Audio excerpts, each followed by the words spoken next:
Empresários e parlamentares defendem a atualização dos limites de faturamento do microempreendedor individual, o MEI. A proposta está prevista no projeto de lei complementar 108 de 2021, que tramita na Câmara dos Deputados. Representantes do setor produtivo afirmam que a medida pode ampliar a competitividade dos pequenos negócios, estimular a formalização e favorecer a geração de empregos. O presidente da Associação Comercial e Industrial de Campo Grande, em Mato Grosso do Sul, Omar Alcar, afirma que a tabela está defasada desde 2018. Segundo ele, muitos empreendedores registraram aumento de faturamento apenas por causa da inflação e da alta dos custos operacionais. Em muitos casos, o faturamento aumentou apenas por causa da inflação e dos custos operacionais, sem contar com a carga tributária, que acabou ficando mais pesada. Atualizar o Simples é garantir mais competitividade, incentivar a formalização e permitir que os empresários de Mato Grosso do Sul continuem investindo, crescendo e gerando oportunidades para a nossa população. O projeto que tramita no Congresso Nacional prevê aumentar o limite anual de faturamento do MEI para até R$ 130 mil e permitir que o microempreendedor contrate até 2 funcionários. Para o empresário, advogado tributarista e pré-candidato ao Senado pelo Partido Novo, sul-mato-grossense, Roberto Oshiro, a defasagem da tabela tem prejudicado pequenos negócios, já que custos como energia, combustíveis e insumos aumentaram nos últimos anos. O sistema atual, ele une quem tem sucesso. O microempresário trabalha de sol a sol. Quando finalmente começa a crescer, vem o Estado com uma barreira burocrática, uma montanha de impostos. O projeto está sendo analisado por uma comissão especial na Câmara dos Deputados. O deputado federal Léo Prates, do Republicanos da Bahia, avalia que a proposta deve avançar no parlamento e destaca que o debate precisa considerar os desafios enfrentados pelos pequenos empreendedores. Há uma comissão especial formada para fazer esse debate, nós em dispositivo constitucional, até porque nós entendemos que a maioria dos problemas que precisam ser mitigados é no pequeno empreendedor. A Confederação das Associações Comerciais e Empresariais do Brasil, a CACB, também defende a atualização dos limites do Simples Nacional. A entidade propõe elevar o teto anual do MEI para cerca de R$ 144.900. Para o presidente da CACB, Alfredo Cotaiti Neto, a atualização evita a migração de empresas para regimes tributários mais complexos ou para a informalidade. O que nós precisamos é conscientizar os nossos políticos a importância da aprovação do aumento do limite do Simples Nacional, pelo menos para o MEI, o microempreendedor individual, e para o micro e a microempresa. Sem isso, as empresas ou vão mudar o seu regime ou vão para a informalidade. O projeto de lei complementar, que aumenta para até R$ 130 mil o limite de receita bruta anual do MEI, segue em discussão na Câmara dos Deputados. Se aprovado, retorna para análise no Senado Federal. Estão abertas as inscrições para o Exame Nacional de Residência, o ENARE, 2026-2027. O processo seletivo reúne vagas de residência médica e de residências multiprofissionais e uniprofissionais em saúde em instituições de todo o país. Para candidatos às especialidades médicas de acesso direto, as inscrições podem ser feitas até 29 de junho. Para programas que exigem pré-requisito e para as residências multiprofissionais e uniprofissionais, o prazo segue até 15 de julho.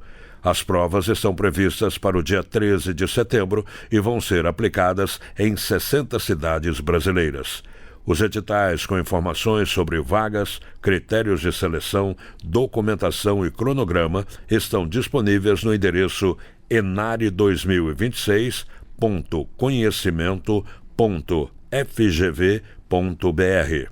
Uma das novidades dessa edição é a possibilidade de adoção de um modelo de correção semelhante ao utilizado no Enem. O sistema leva em conta não apenas o número de questões acertadas, mas também o nível de dificuldades das perguntas para tornar a avaliação mais precisa e padronizada. Também estão abertas e seguem até o dia 29 de junho as inscrições para o Exame Nacional de Avaliação da Formação Médica, o ENAMED, obrigatório para estudantes concluintes de medicina e que poderá ser usado por médicos já formados interessados em disputar vagas de residência. Com redação de Lucília Araújo, da agência Rádio Gov em Brasília, Luciano Barroso. As exportações do agronegócio brasileiro dispararam em maio. Foram 16 bilhões de dólares, alta de 8% na comparação com o mesmo mês do ano passado, indicam dados do governo. Com isso, o setor respondeu por pouco mais da metade das vendas externas do país. Destaque para a soja, cujo volume embarcado avançou 5% para 15 milhões de toneladas, enquanto o faturamento disparou 14% para mais de 6 bilhões de dólares. Da Rádio 2, Humberto Ferretti. Choperia e restaurante Chapa Quente. Mais que um lugar para comer, um espaço para viver bons momentos. Na praça de alimentação do Friburgo Shopping, de segunda a segunda, o sabor ganha destaque. Petiscos preparados com carinho, pratos à la carte feitos na hora, comida quilo com qualidade e o chopp sempre gelado. Entrega em domicílio e atendimento para empresas. WhatsApp 229 9820 5534. Chapa Quente. Tradição, sabor e convivência à mesa.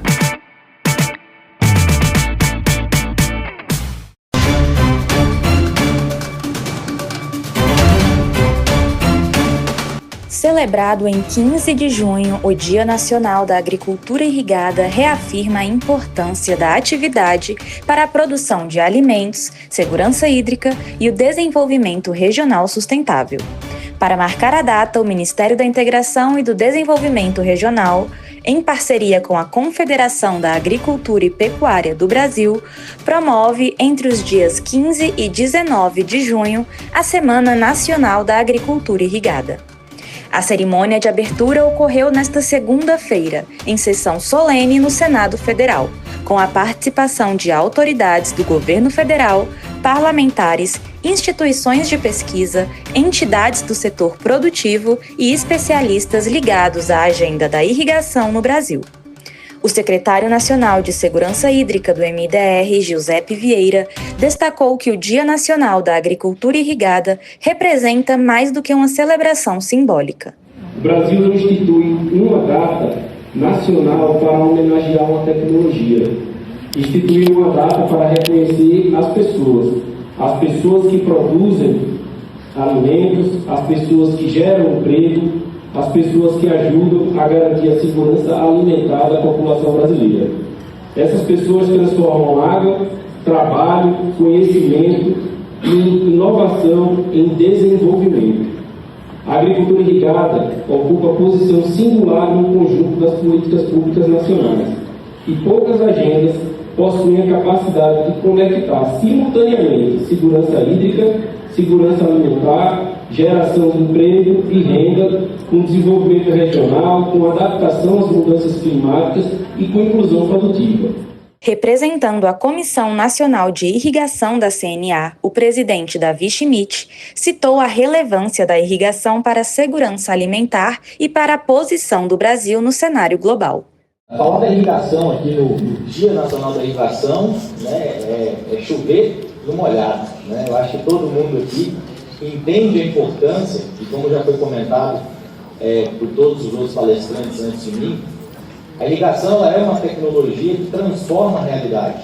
Né? Não só a realidade social, como já foi abordado aqui, mas uma pauta que é muito importante, muitas vezes esquecida no Brasil, que antes da década de 70 o Brasil ele é importador de alimentos. A gente dependia de outros países para comer. E desde a revolução que teve da ciência e da tecnologia aqui no Brasil, com a implementação da Embrapa, né, através do nosso ex-ministro Alisson Paulinelli, o Brasil ele passou não só a garantir a soberania alimentar do seu povo, mas exportar o excedente e também ajudar a alimentar o mundo. A programação, que se estende até sexta-feira, reúne sessões solenes, workshops, audiências públicas, reuniões técnicas e webinários voltados ao fortalecimento da Política Nacional de Irrigação, a gestão integrada da água e a promoção da agricultura irrigada sustentável. Para saber mais sobre as ações do governo federal em segurança hídrica, acesse Ministério do Desenvolvimento Regional. Reportagem Maíra Cristi. O governo do Brasil ampliou o programa MoveCels do Ministério da Cultura. Agora, 89 unidades culturais itinerantes vão chegar a municípios de todas as regiões do país. No Centro-Oeste, será contemplada a cidade de Corumbá, no Mato Grosso do Sul. Os MoveCels são equipamentos culturais móveis, voltados à promoção da cultura, da formação, inclusão digital e do fortalecimento comunitário. O veículo é totalmente adaptado para ser um estúdio de produção audiovisual, biblioteca, cinema de rua, espaço para realização de oficinas e até palco para apresentações diversas. A unidade leva atividades culturais para territórios que ainda enfrentam dificuldades de acesso a equipamentos permanentes. A subsecretária de Espaços e Equipamentos Culturais do Ministério da Cultura, Cecília Sá, destaca a importância da expansão da política cultural nos territórios brasileiros. Os MoveCels têm essa capacidade de conectar comunidades, de valorizar identidades locais e levar a cultura a territórios diversos do Brasil. E agora, com a expansão das 65 unidades, nós damos um salto importante na construção de uma política cultural mais capilarizada, mais inclusiva e alinhada às realidades das cidades brasileiras. Além do Centro-Oeste, as regiões Sul, Nordeste, Sudeste e Norte do país também terão cidades contempladas com unidades do MoveCels do Ministério da Cultura. Os valores de investimento ultrapassam os 77 milhões de reais. Recursos do novo Programa de Aceleração do Crescimento, o novo PAC, do orçamento do MINC e de emendas parlamentares. Os MoveCels fazem parte do Programa Territórios da Cultura, rede de equipamentos culturais do Ministério da Cultura, que também inclui os Cels das Artes e os Cels da Cultura. Para mais informações, acesse o site www.gov.br/cultura. A Secretaria Nacional de Segurança Pública iniciou a Operação Virtude, uma ação nacional de enfrentamento à violência contra a pessoa idosa. A mobilização ocorre nas 27 unidades da Federação e integra as atividades do Dia Mundial de Conscientização da Violência contra a Pessoa Idosa. Coordenada pela Secretaria Nacional de Segurança Pública e executada pelas Forças de Segurança dos Estados e do Distrito Federal, a operação busca fortalecer a prevenção, a repressão e a identificação de casos de violência, negligência, abandono e outras violações de direitos. Durante o mês, vão ser realizadas ações de conscientização para reforçar a importância do respeito e da proteção à população idosa. A iniciativa também pretende ampliar a rede de atendimento e contribuir para um envelhecimento com mais dignidade, segurança e garantia de direitos. Da Agência Rádio Gov em Brasília, Claudimário Carvalho. Reúna os amigos e a família e vá ao Bona Pizza. O funcionamento é de segunda a segunda até às 10 da noite. Localizado na praça de alimentação do Friburgo Shopping, o Bona Pizza oferece pizzas doces e salgadas, lanches rápidos, sucos e refrigerantes. Bona Pizza do Shopping da Praça. Telefone com WhatsApp 2523 3025. 2523 3025.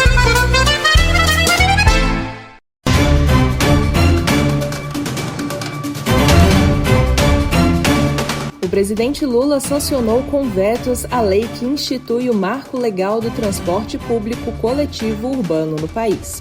A nova legislação representa uma mudança estrutural no modelo de financiamento do setor, ao reduzir a dependência quase exclusiva da tarifa paga pelos usuários. A partir de agora, a norma autoriza a adoção de novas fontes de custeio para subsidiar o sistema, como receitas de publicidade, exploração comercial de espaços e recursos da contribuição de intervenção do domínio econômico, a cidade combustíveis.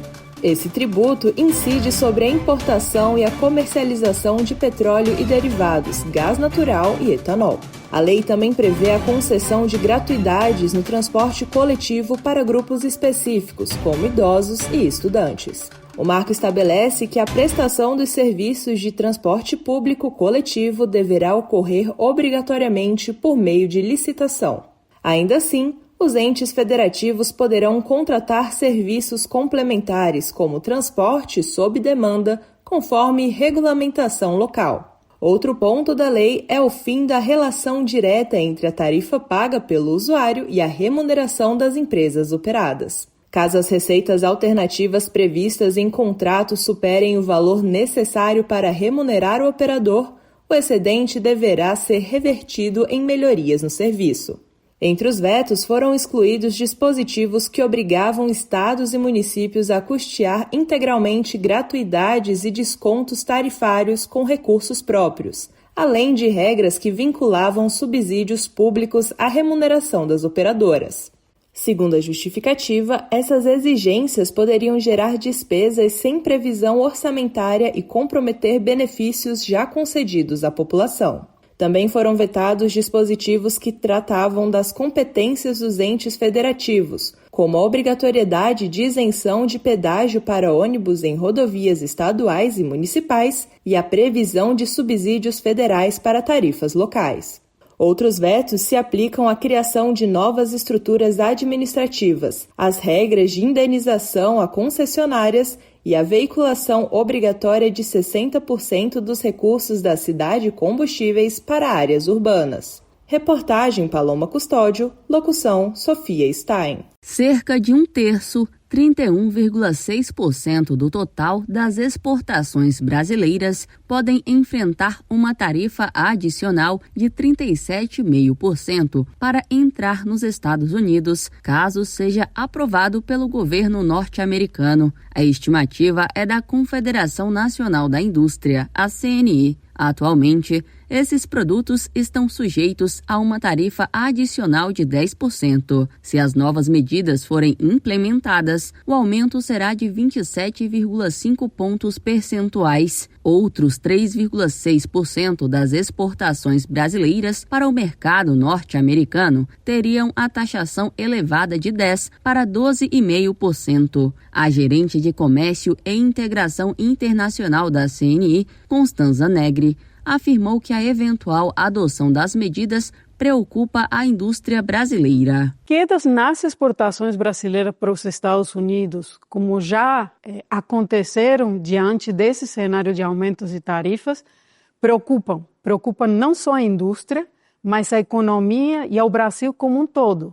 Os efeitos multiplicadores das exportações de alto valor agregado são importantíssimos para o país. Mais empregos de mais qualidade e retornos econômicos importantes para o país, que serão perdidos diante de um cenário de um aumento de tarifas. As propostas ainda não têm efeito imediato. Antes de uma decisão final do governo norte-americano, será realizada uma consulta pública e audiências para discutir as medidas. As audiências serão promovidas nos dias 6 e 7 de julho para receber contribuições de empresas, entidades e governos. Para a CNI, essa etapa representa uma oportunidade para que o Brasil apresente informações e evidências técnicas, demonstrando que as medidas são injustificadas e prejudiciais à relação econômica entre os dois países. A indústria entende que é momento de continuar e aumentar os esforços na negociação entre Brasil e Estados Unidos.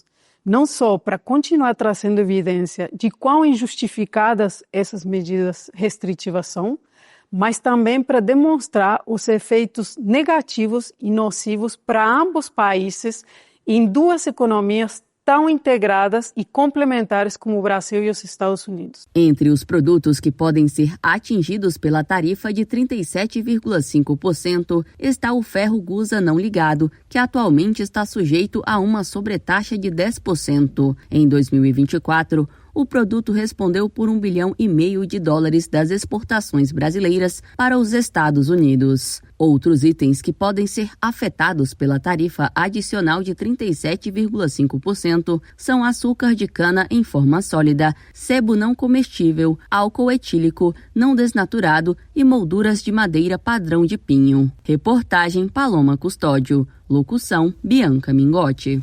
O preço do boi gordo segue em alta. No fim de maio, a arroba foi cotada pouco acima dos R$ 340 no indicador CPEA-Exalc. Agora o preço passa de R$ 350. No geral, o consumo de carne bovina no país não é dos maiores. Porém, as vendas para o exterior sustentam as cotações. Entre janeiro e maio, o Brasil exportou quase 1.400.000 toneladas, o maior volume já registrado no período. Na comparação com a mesma época do ano passado, o número cresceu 14%. Da Rádio 2, Humberto Ferretti. Você sabia que a internet aumentou o alcance das emissoras de rádio? Além de poder ouvir nossa rádio em sua casa, trabalho e no carro, através de seu smartphone, você pode nos ouvir também em qualquer cidade, estado ou país. Basta baixar e instalar o aplicativo Radiosnet em seu celular ou tablet. É de graça. O Radiosnet está disponível para Android e iOS no site radiosnet.com.